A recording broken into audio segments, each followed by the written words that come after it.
नमस्कार दोस्तों। Mains answer writing series में आज का जो क्वेश्चन है इसे आप जीएस पेपर 4th के तहत रखेंगे, एथिक्स के तहत। ठीक है, एक बार मैं पढ़ रहा हूँ प्रश्न को और ध्यान से समझिए। अच्छा उत्तर लिखने की शुरुआत यहीं से होती है कि आप प्रश्न को कैसे पढ़ते हैं, किस तरह से समझते हैं। इसीलिए आप इन शब्दों पर ध्यान दीजिए जो मैं पढ़ रहा हूँ। नौकरशाहों पर भ्रष्टाचार के आरोप तेजी से बढ़ते जा रहे हैं। इस संदर्भ में सिविल सेवाओं में व्याप्त भ्रष्टाचार के कारणों और लोगों तथा सार्वजनिक जीवन पर इनके प्रभाव की चर्चा कीजिए। ये आपका प्रश्न है।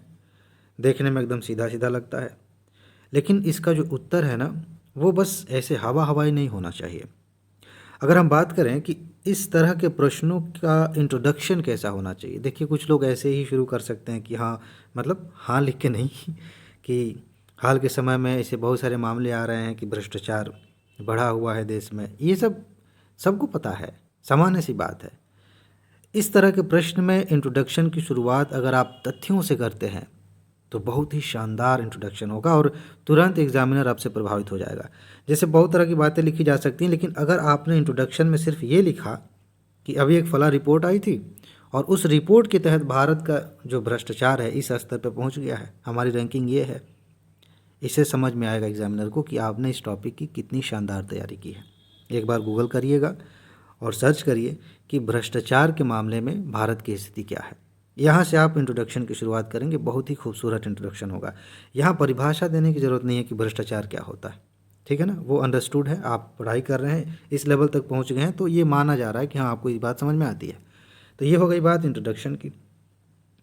अगर मेन बॉडी की बात करें तो देखिए इसमें क्या है कि तेज़ी से बढ़ते जा रहे मामले और सिविल सेवाओं के संदर्भ में व्याप्त भ्रष्टाचार के कारणों की बात करनी है और साथ ही साथ इसके प्रभाव की बात करनी है। ये बड़ा क्वेश्चन है, 250 शब्दों में आप इसे लिख सकते हैं, तो आप विस्तार से इसको लिख सकते हैं। इसमें आप डायग्राम बनाएं, बड़ा ही खूबसूरत होगा। डायग्राम भी बना सकते हैं और हेडिंग भी दे सकते हैं कि कारण क्या है, और कारणों में अब जो है आप बता सकते हैं कितने कारण हो सकते हैं। अगर आप देखें सिविल सेवाओं में जो अधिकारी हैं भ्रष्टाचार में लिप्त हैं, सोचिए कौन कौन से कारण हो सकते हैं। यहाँ एक मैं बड़ी खूबसूरत बात बता रहा हूँ।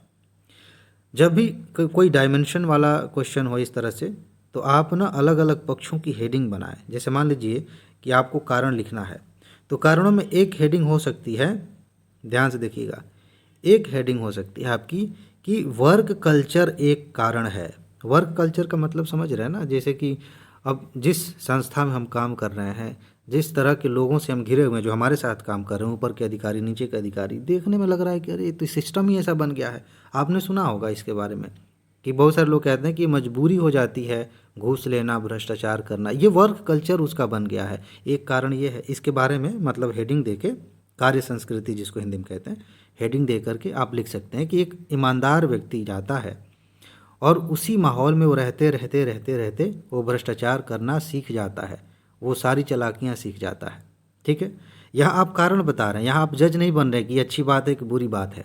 समझ रहे हैं ना, वो बाद में देखेंगे, ठीक है, जब प्रभाव की बात आएगी तो एक कारण है कि वर्क कल्चर ऐसा है, ये इसके तहत आप लिख सकते हैं।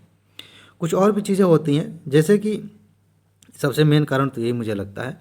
एक और चीज़ है, व्यक्तिगत कारण भी होते हैं। व्यक्तिगत कारण का मतलब यह है कि व्यक्ति की मानसिकता ऐसी है, उसके अंदर लालच है, उसके अंदर दिखावा करने की भावना है कि मैं, ये मेरे पास होना चाहिए, ऐसा, ऐसी संपत्ति, ऐसे गाड़ी, ऐसा कुछ, तो वो व्यक्तिगत कारण भी हो सकते हैं।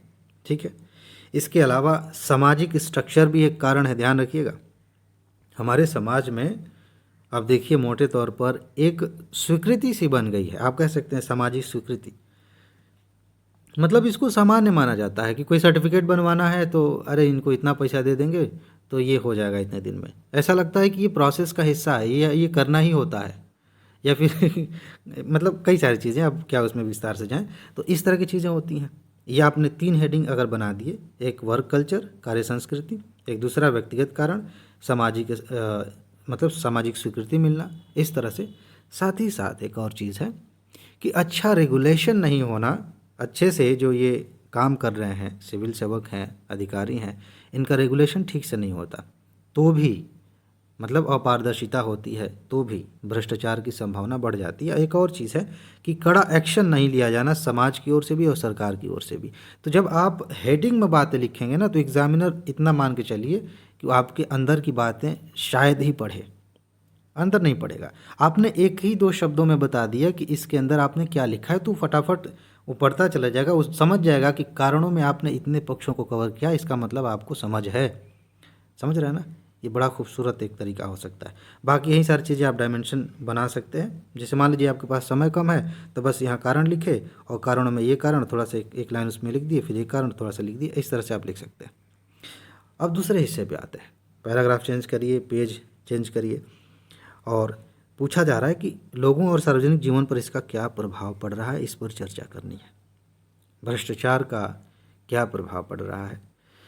देखिए, इसका सीधा सा प्रभाव ये पड़ता है जो सबसे मतलब ऊपर ऊपर दिख सकता है, एकदम स्पष्ट रूप से दिख सकता है कि हमारे देश का विकास, समाज का विकास बाधित होता है। योजनाएं ढंग से लागू नहीं होंगी, जिन लोगों को लाभ दिया जाना चाहिए किसी चीज़ का, उनका लाभ नहीं मिलेगा। ठीक है ना? सरकारी काम है, ठेका देना है किसी को, उसमें भी गड़बड़ी हो जाती है, उसमें भी भ्रष्टाचार हो जाता है। ठीक है? तो अलग अलग पक्ष, वैसे आप देखेंगे, लिखना नहीं है, निबंध लिखना होता तो आप एग्जाम्पल ले लेते कि हाँ इंफ्रास्ट्रक्चर में ये है, या फिर फाइनेंशियल ये दिक्कतें हो रही हैं, तो वो आप ज़्यादा अंदर जाके लिख सकते हैं। लेकिन अगर ऐसे मोटे तौर पर लिखना हो तो आप ये बताइए कि इससे सामाजिक नुकसान क्या हो रहा है, मतलब सामाजिक विकास कैसे बाधित हो रहा है, आर्थिक विकास भी बाधित हो रहा है, लोगों का जो नज़रिया है मतलब ये नौकरशाहों के प्रति, वो नकारात्मक हो रहा है, विश्वास की कमी हो रही है। और जब विश्वास की कमी होती है तो लोगों की भागीदारी सरकार में कम हो जाती है। लोग इससे कतराने लगते हैं कि अरे कुछ होना है नहीं है, जुमले बन जाते हैं कि हाँ मतलब ये जैसे कोई काम ढंग से नहीं कर रहा है तो लोग कहने लगते हैं कि सरकारी काम के जैसे ना करो। इसका मतलब ये है कि सरकारी काम मतलब नहीं होता है ढंग से। समझ रहे हैं? तो आप ये डायमेंशन बना सकते हैं। इसके अलावा ओवरऑल इसका जो असर होता है, लोग अधिकारी से ज़्यादा फिर सरकार की बात करने लगते हैं कि सरकार भ्रष्ट है, सरकार ऐसी है वैसी है। तो इससे पॉलिटिकल सिस्टम भी लोगों के दिलों में जगह नहीं बना पाता है और लोगों की भागीदारी लोकतंत्र में नहीं होती है। आपने सेकेंड पेपर में देखा, एक टॉपिक दिया गया है कि लोकतंत्र में सिविल सेवाओं की भूमिका। जब सिविल सेवक भ्रष्टाचारी हो जाते हैं तो लोगों की जो भागीदारी है लोकतंत्र में भी कम हो जाती है। समझ रहे हैं ना? आप अभी देखिए, हमारे यहाँ चुनाव होते हैं, आप देखते हैं कि कहीं पे 50% वोट पड़ा, कहीं पे 60% वोट पड़ा। ये बाकी लोग क्या कर रहे थे? क्यों नहीं दी वोट देने गए? रुचि खत्म हो गई है, विश्वास खत्म हो गया, कुछ तो गड़बड़ है। समझ रहे हैं ना?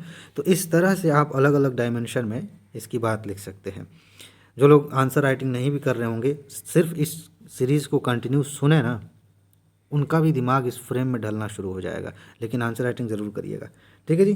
तो ये मेन बॉडी हो गई। अब आते हैं कंक्लूज़न पे। कंक्लूज़न में जो बातें आपने बताई हैं ख़ासतौर से इस क्वेश्चन की, वो पर्याप्त है, उसी को कंक्लूड कर दीजिए कि अगर यही होता रहा, भ्रष्टाचार पर रोक नहीं लगाई गई, इसे कम नहीं किया गया, तो हमारा देश जो है फाइनली विकासशील से विकसित कैटेगरी में जाने में बड़ी मुश्किलों का सामना करना पड़ेगा उसे। ठीक है? इस तरह की बातें आप लिख सकते हैं। साथ ही साथ अगर आप कुछ उपाय बताएं, पूछा नहीं गया है यहाँ पे, पूछा नहीं गया, लेकिन कंक्लूज़न में कुछ चीज़ें हमें मतलब अपनी तरफ से करनी होती हैं जिससे एग्जामिनर को लगे कि हाँ कुछ स्पेशल है आप में। खासतौर से कंक्लूजन की बात है ये। उपाय में आप एक लाइन में ही लिख सकते हैं कि हमारे देश में पारदर्शिता सुनिश्चित होनी चाहिए, मतलब भ्रष्टाचार करने के लिए भ्रष्टाचार को कम करने के लिए पारदर्शिता सुनिश्चित हो, कानून बने, अच्छे कानून बने, उनको अच्छी तरह से लागू किया जाए। इस तरह की बातें आप लिख सकते हैं और बहुत ही शानदार आपका उत्तर हो जाएगा। ठीक है जी? तो इसका उत्तर लिखिएगा और लिखकर खुद एक बार पढ़िएगा, आपको समझ में आ जाएगा कि आपने किस स्तर का लिखा है। ठीक है जी?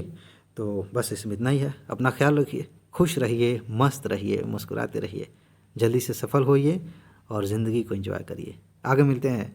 नमस्कार।